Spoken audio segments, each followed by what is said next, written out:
Hey, what's happening, guys? Mike from Metacomics coming at you with a short podcast here entitled Comic Review Roundup. I decided to start doing a solo weekly podcast where I go over the comic books that I've read for the week that I was not able to make individual videos for on my YouTube channel. I thought this would be a good way to put all of those reviews into one little show and still get those out there so you guys can check them out. I am working on another podcast that will feature a group of individuals discussing comic books for the week and news and movies and all that good junk that's come out, but that probably won't be out till next week, and then I'll try to do that weekly or bi-weekly. The Comic Review Roundup will be weekly, should come out every Monday. We'll see. This week was a little screwy because I'm taking a trip over the weekend and I had to change my work schedule all around. So, all right. Before I get into the comics, I want to tell you guys where you can keep up with my work. I'm active on Twitter. Just, the little @ Metacomics. Just search for that and you'll find me. My YouTube channel is, youtube.com/user/Metacomics. You can find me on there as well. I have a Facebook, but I really haven't done much with it yet, so I'll wait to give that out. So those two things right there are the primary place you can find me. And if you want to interact with me a little bit more, I am active on comicbookresources.com. They have a really, really awesome community there. Message boards and whatnot. I've really been enjoying being involved there. And also comicvine.com. So sign up for either one of those places and just search for me. My name's Metacomics on there as well. All right, let's get into this week's comics. I got 2 from Marvel and 2 from DC that I read this week. I was going to do some indie stuff, but I just did not have time. So we're going to kick things off with a little Hulk vs. Iron Man number 4. Now, this particular issue basically sums up the final confrontation between Hulk and Tony Stark, where super smart, intelligent Hulk learns the full truth about what Tony did to the Gamma Bomb that basically led to the birth of the Hulk. I won't give away what the actual ending was, what Tony actually did, but it's not what you think. That's all I'll say. Let's go ahead and get into what I liked and didn't like about it. Now, I really, really enjoyed the art for this issue. I thought it was really, really good. It really set the tone for the book, and it was just really clear and pretty to look at. It sounds weird hearing the word pretty come out of a man's mouth, I know, but it's true.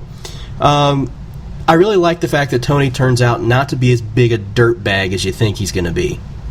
That's something that I think is much needed in the Marvel Universe right now, because Tony Stark has just pretty much been the bad guy, really. I mean, every major event that's taken place, somehow Tony Stark was somewhere involved in it, either the cause or what. I mean, you got World War Hulk that he was involved in because he launched Hulk into space. So you got the fact that he was somewhat involved in the Gamma Bomb that gave birth to Hulk. He was the main guy behind Civil War.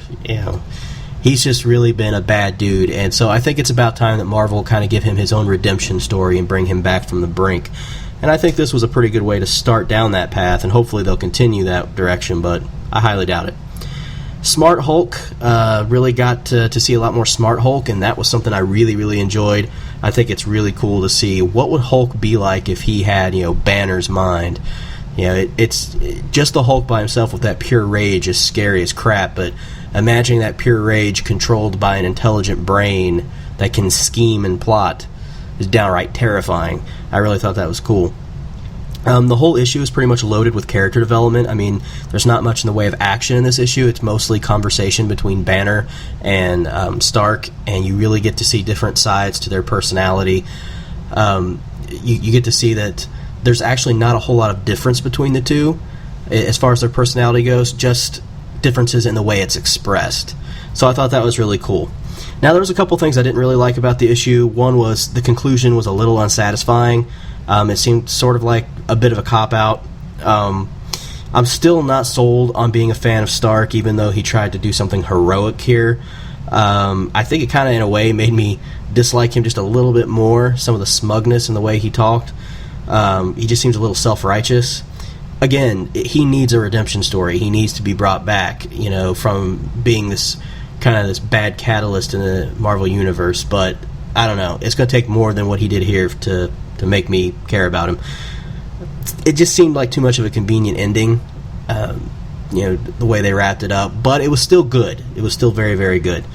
There were some really good themes in this one. It was really easy to pick up on, and it's the dangers of pride. That was the big one, and the kind of the long-term consequences it can have on your life and the lives of those around you, because both Tony Stark and Bruce Banner suffer from severe pride issues, but they exhibit it in different ways.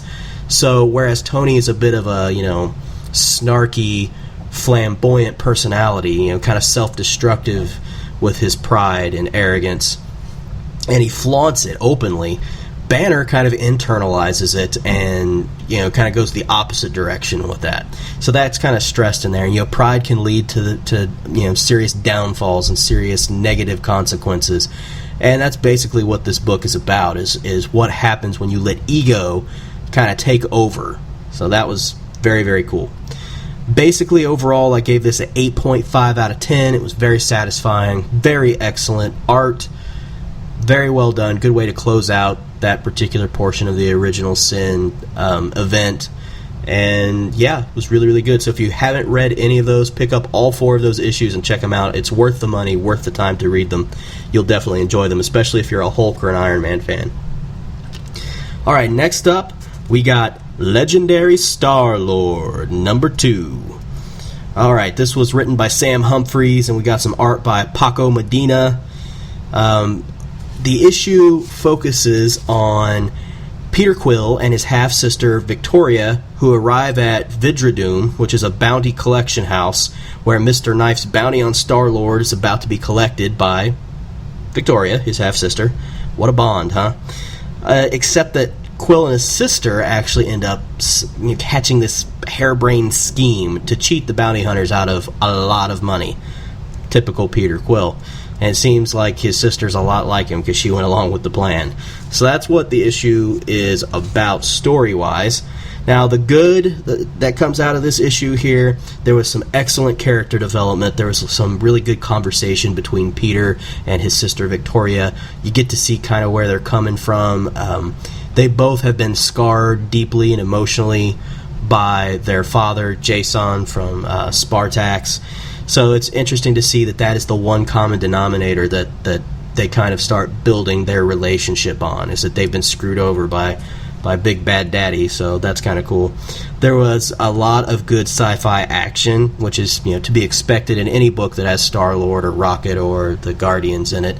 I really enjoyed the action sequences that they had, even though there was kind of not a whole lot of that going on in this issue, but that's okay. They did a really good mix and balance of story, character development, and action, so I thought it was really good. The art, Medina's art was just fantastic. It was really clear, very expressive. It wasn't very difficult to make out what was going on the page. I sometimes have a problem with that because some artists make a page so busy that it takes a long time to just sit there and look at all of it and kind of figure out what exactly is going on in the scene. That can be a little burdensome sometimes when you're reading an issue, especially if you're like me and you're crunched for time.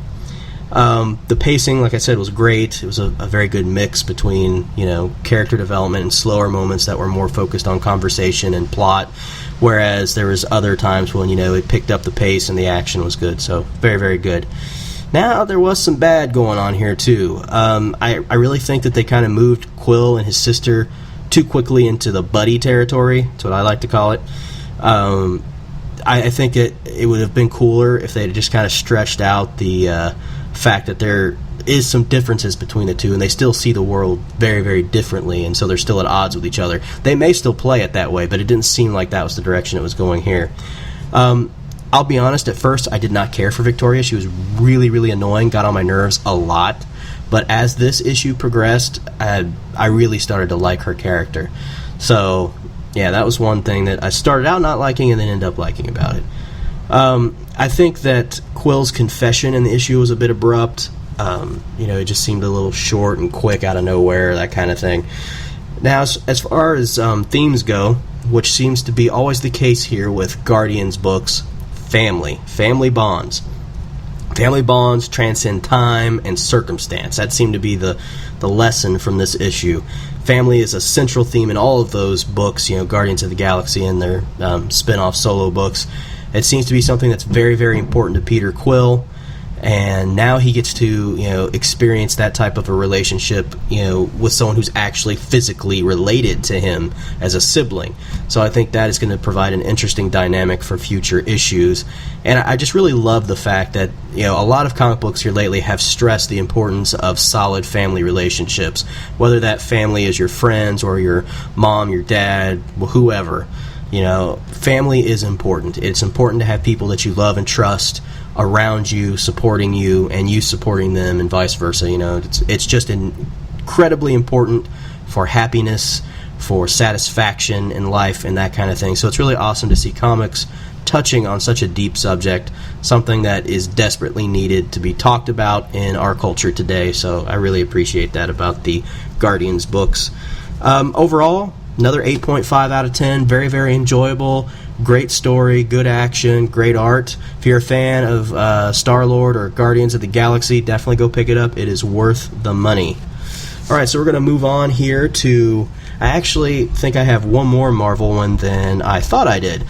But let's find out here. Yes, I do. It's Rocket Raccoon number 2, A Chasing Tale Part 2. Now this, of course, is written by Scotty Young, and the art's done by Scotty Young.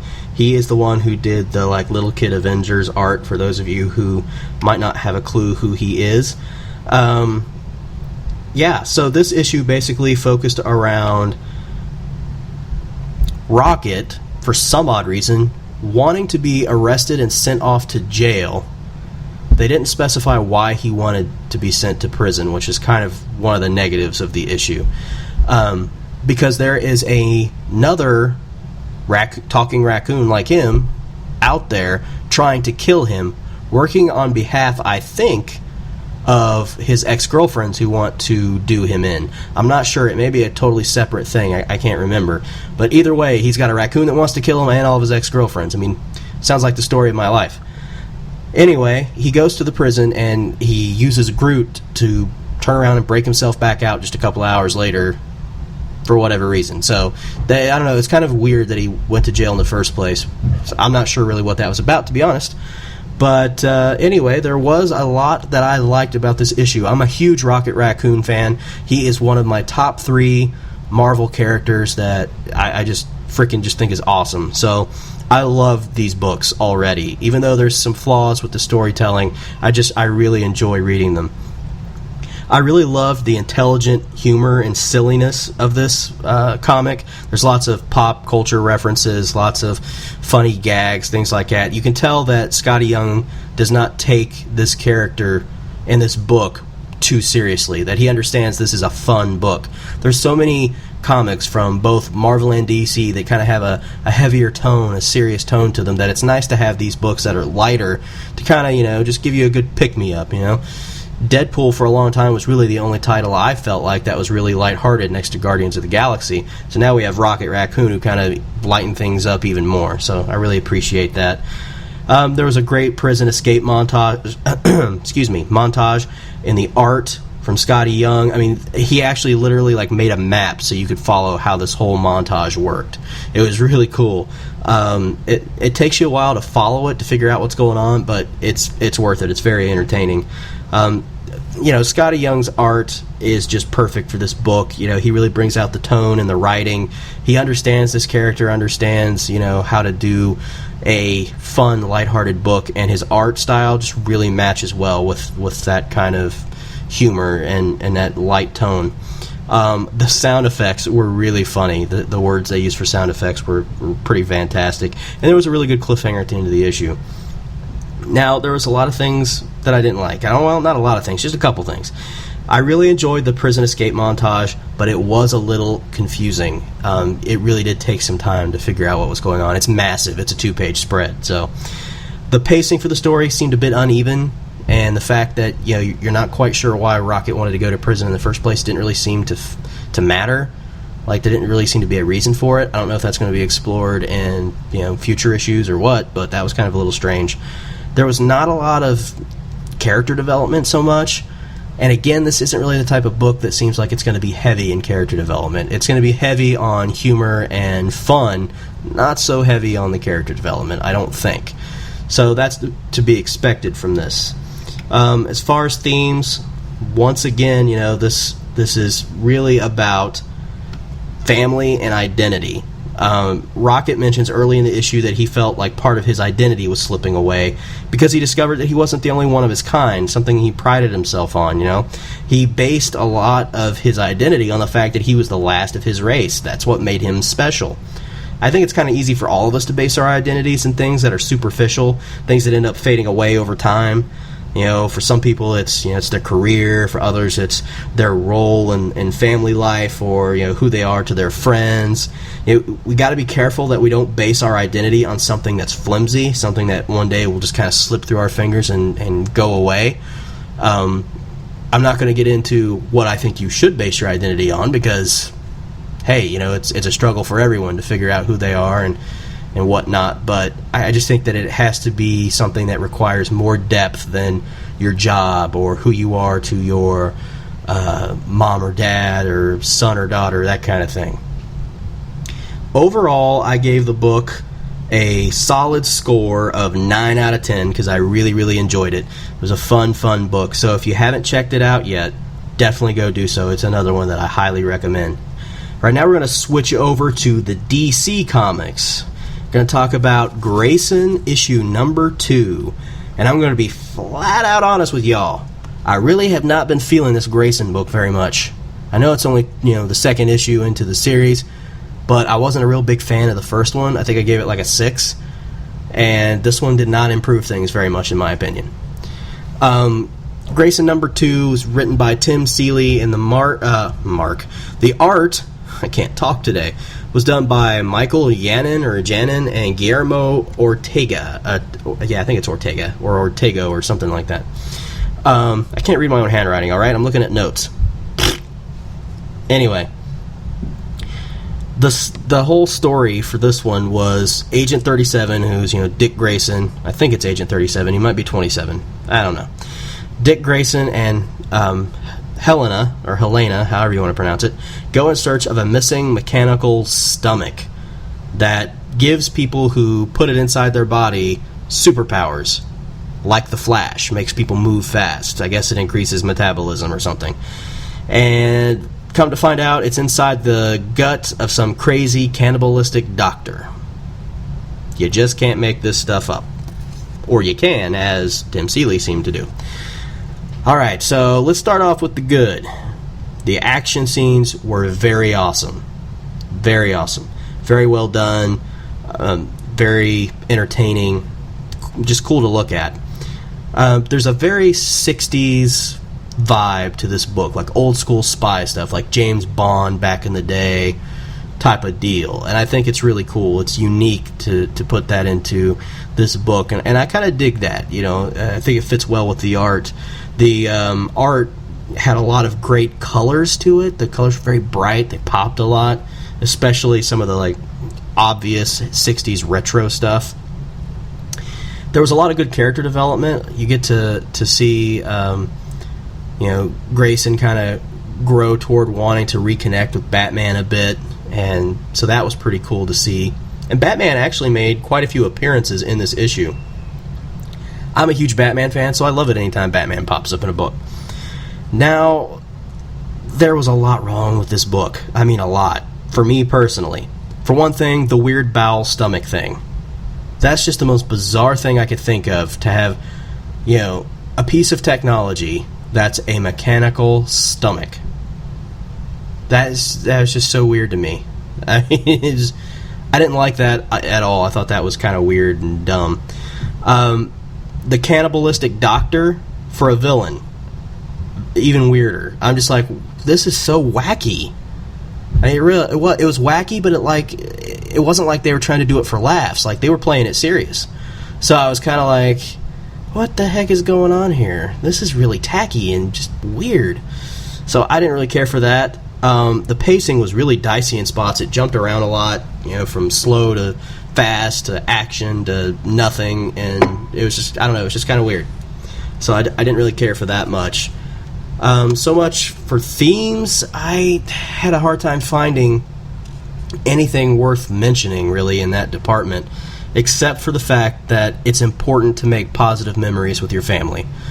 Positive memories with family can help bridge the gap when tensions run high, or when you're at each other's throats and you're calling your best friend or your mom, dad, or your brother or sister a bunch of names and you're kind of fighting with each other. Having those strong memories that you can look back on can help ease that tension, bring that fight to a close, or heal the wounds from hurtful words and that kind of a thing. And that's exactly what Dick Grayson and Batman do here, is they recall specific memories together on the phone that they experienced together as a family unit, and that sort of starts to bridge the gap a little bit, and I think that's really, really awesome. Overall, I gave this book a 7 out of 10. Wasn't real impressed by it. Like I said, the whole mechanical gut thing just drove me crazy. I didn't understand that at all. And the cannibalistic villain, I'm just like, this is the weirdest issue I've read this week. So yeah, 7 out of 10. It wasn't bad. It was entertaining, but it's making me question whether or not I want to continue reading it. We'll see how it goes. Last up, we got Batman Eternal number 18. So I really, really love Batman Eternal. There's the last few issues have been kind of haven't cared for those, the whole supernatural ghost story type deal. But this was much, much better. So this issue was basically about Batman and Lieutenant Bard more or less kind of teamed up on something, and they went down into the sewer and found this guy's face had been eaten off and his daughter was missing, and so they automatically assumed that it was Killer Croc. Well, Killer Croc shows up and says, hey, it wasn't me, and there starts to be this whole confrontation between Bard and Killer Croc, and then Batman's like, no, I know it wasn't him, and so then they all three go in search of the killer and of the little girl that went missing. So that's the issue in a nutshell right there. Tim Seeley also wrote this one, as he wrote Grayson that came out this week as well. There was a lot of good stuff about this issue. There was a whole lot more Batman than there has been in previous issues, and he's actually doing a lot of stuff here that's more than just him giving a few lines of dark, dreary, brooding insight. The dialogue was pretty good, some decent character development, especially with Batgirl and her little story, and Killer Croc. It's adding a new element, I think, to Killer Croc with this story, so I thought that was really cool. The pacing was good. There was actually some humor in the dialogue in this issue, and it made me chuckle out loud. That's not something that you typically see in a Batman book, but it was refreshing nonetheless. Now, as for what I didn't like, the art was a bit strange. I wasn't really a fan of the style, just something that the book had problems with. It just looked a little strange and out of place. There was just a lot of jumping around from plot to plot. That's something that Batman Eternal does a lot of, but it seemed a little more excessive in this issue. The story needed to be simplified, so that there aren't so many different storylines going on at the same time. The series as a whole has a tendency to move slowly because it's a weekly series, so they can take their time with things. But it's just a little slow in places, and that's all right though. It's a minor gripe. It's like I said, it's a weekly series, so I can live with that because I know they take their time in setting up stories. Really, really rich with themes. Things aren't always what they seem to be. Appearances can, and they often are, deceiving. That's the theme that ran through Batman Eternal number 18 for sure. When Batman and Lieutenant Bard run across that dead body with, the face eaten off, Bard immediately assumes it was Killer Croc, and it turns out he's wrong. The victim was a friend of Croc's, and he actually wanted to help him and his daughter. So Bard made a reasonable snap judgment based off, what he'd known previously, is the previous information that he had. Killer Croc in the sewer, dangerous. It made sense. But he didn't have all the facts, nor did he really do a good, thorough investigation before jumping to his conclusion, which was what Batman was doing while he was kind of rattling off to himself.